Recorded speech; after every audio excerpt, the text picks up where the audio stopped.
書いてごらん。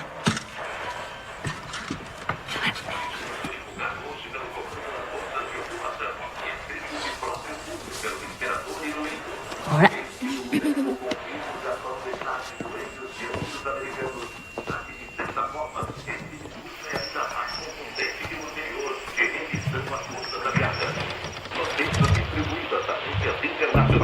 O imperador Hirohito admite que o povo japonês não é superior aos outros, nem é destinado a dominar o mundo.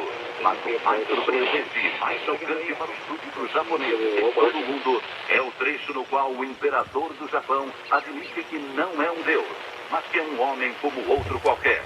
O fim da guerra no Pacífico se deu no dia 14 de agosto, mas de certa forma, o ato de rendição aconteceu hoje, quase 5 meses depois, com este... お前も聞いたろ。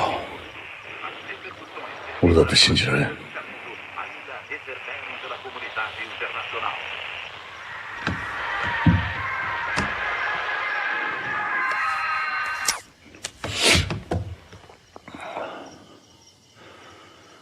ここへ来てなんて誰が言った？